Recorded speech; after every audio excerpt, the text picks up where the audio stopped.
yang tidak mungkin ya ditiru atau dijiplak oleh agama atau keyakinan lain. Yang pertama adalah dia harus bersumber dari Allah yang jelas, Allah yang real, bukan fiktif, bukan ilusi. Allah yang punya nama Isa Al-Masih. Beberapa hari terakhir, dalam unggahan salah satu videonya, Pendeta Henry Tan menyatakan bahwa semua kitab suci yang ada saat ini sejatinya bukanlah kitab suci yang asli, melainkan hanya kitab yang disucikan oleh umatnya. Klaim semacam ini tentu terdengar seperti mabuk teologi. Di satu sisi meragukan semua kitab, namun di sisi lain tetap bersikeras bahwa kitabnya yang paling otoritatif.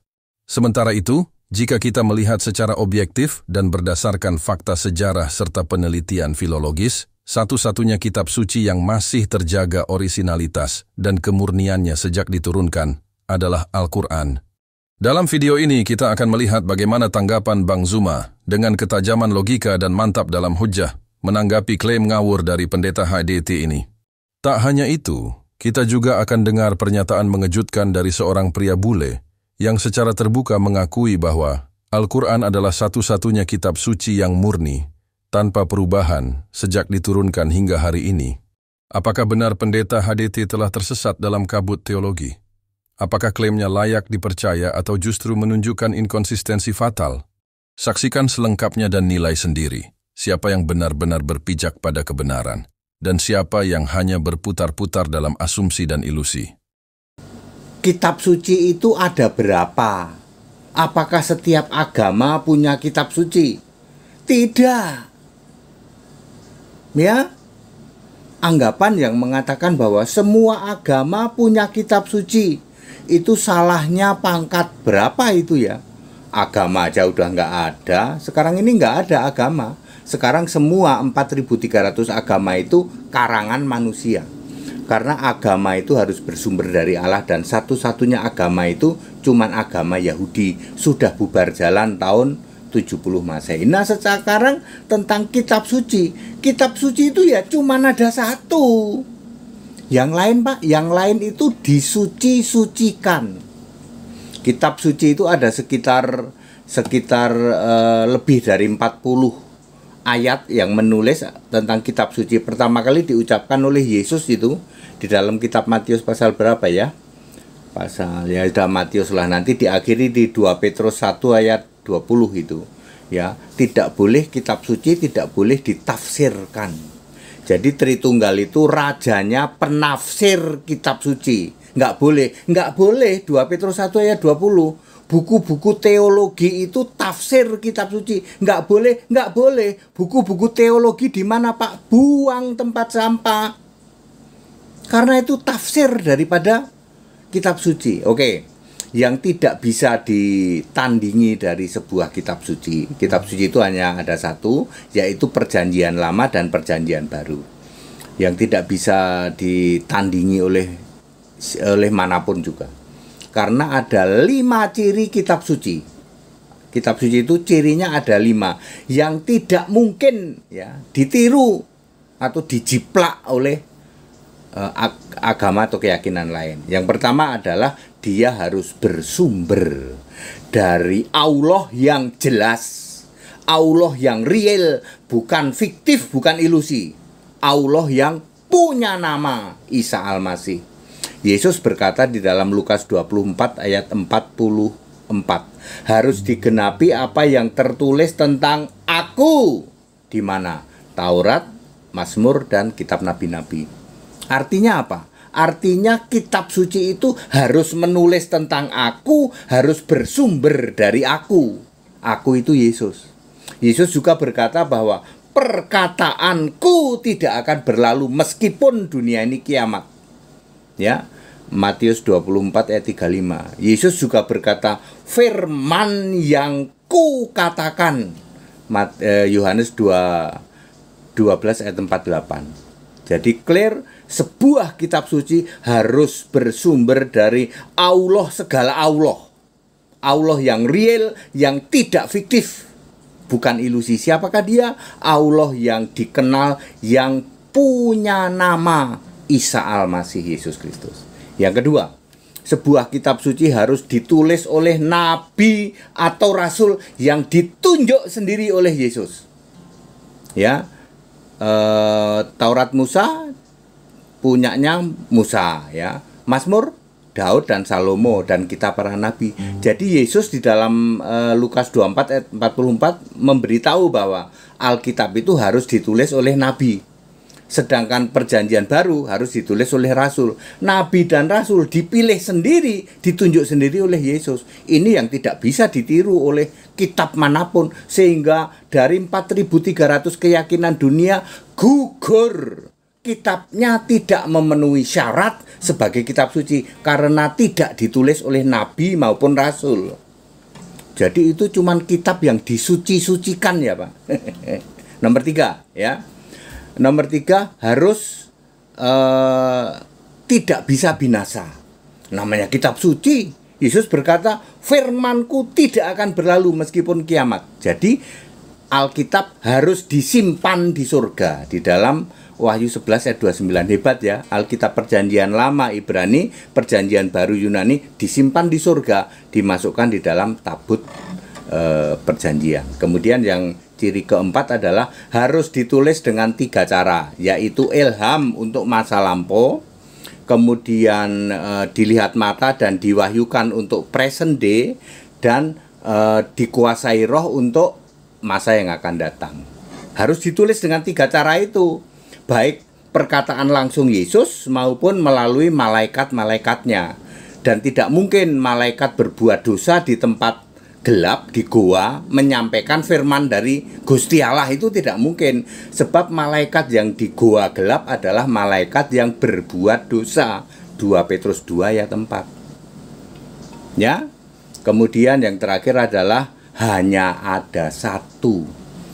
Di dalam Wahyu 20 ayat 12, kelak pada saat penghakiman terakhir, hakimnya siapa? Yesus. Semua orang dari 4.300 agama dunia akan datang ke hadapan Yesus membawa kitab masing-masing. Mereka pikir kitab kami kitab suci.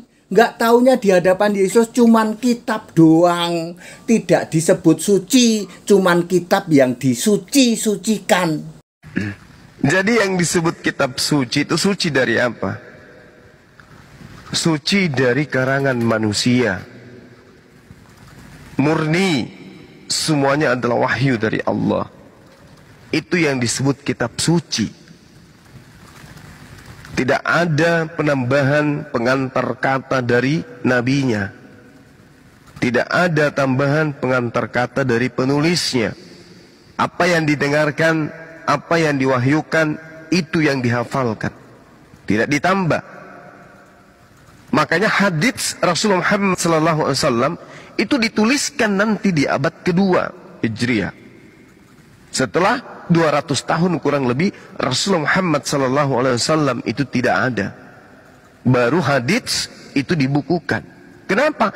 Rasulullah tidak mau kalau Al-Quran dibukukan, hadits juga dibukukan pada masa, pada tempat yang zaman yang bersamaan. Nanti bisa bercampur aduk.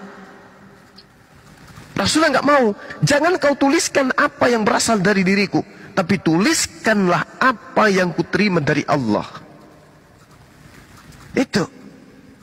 Nah sekarang posisinya adalah Al-Quranul Karim itu 100% firman Allah, karena tidak bercampur dengan perkataan Rasulullah.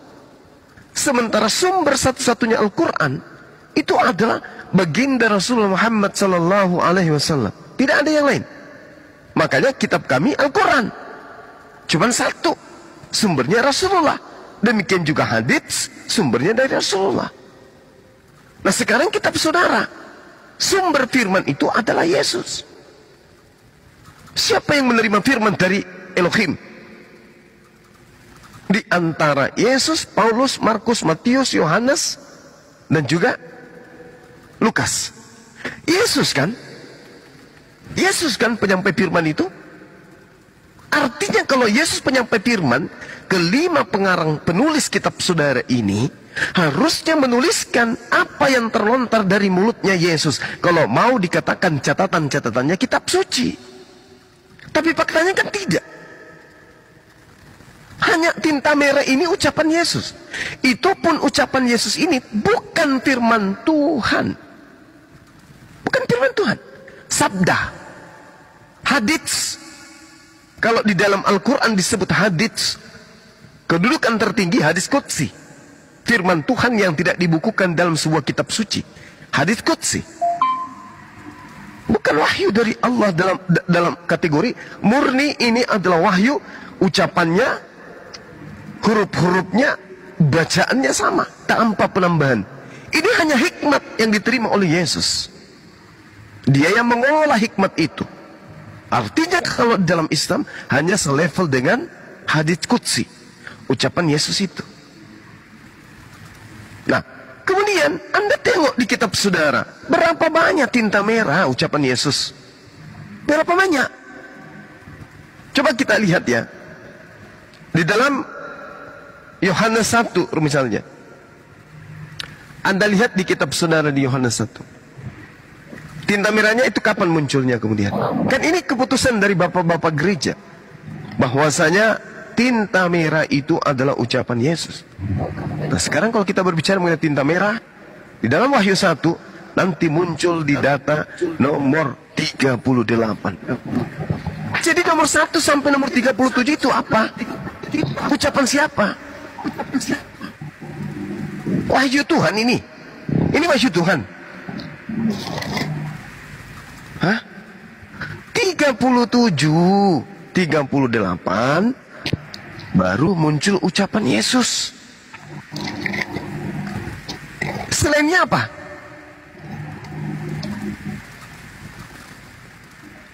Pengantar.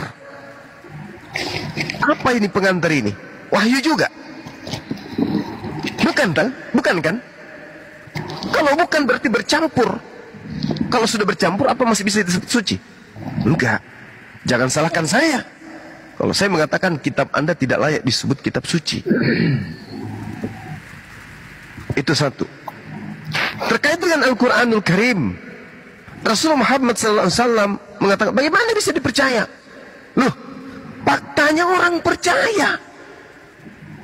Coba lihat, 1400 tahun silam, ya, sampai hari ini sejazirah Arab percaya.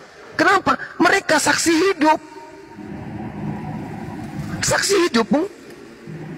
Sedangkan kitab saudara sejak dibukukan sampai hari ini tidak diimani oleh orang yang hidup di kota, di tempat dia bercerita.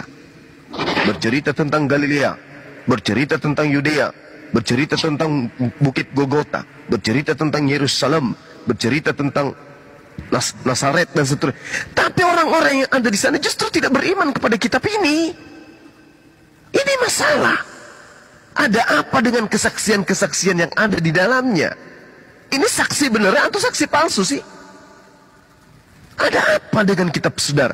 Bercerita tentang Yerusalem, orang Yerusalem tidak mengimani buku itu. Ada apa? Ya, ini adalah tantangan buat saudara. Tantangan besar buat saudara untuk memikirkan kembali iman Anda itu. Apakah perlu imannya direvisi, diperbaiki atau diganti? Iman yang keliru akan menyebabkan Anda sesat, dan sesat itu tempatnya di neraka. Anda membawa nama besar Yesus, tapi Yesus tidak pernah menyebut sekalipun kitab saudara. Ini apa namanya? Apa namanya? Rasulullah bercerita tentang kitabnya Al-Quran, Nabi Musa bercerita tentang Tauratnya. Oke? Tetapi sangat disayangkan, Yesus tidak pernah bercerita tentang kitab Lukas, kitab Markus, kitab Yohanes, apalagi surah-surah Paulus.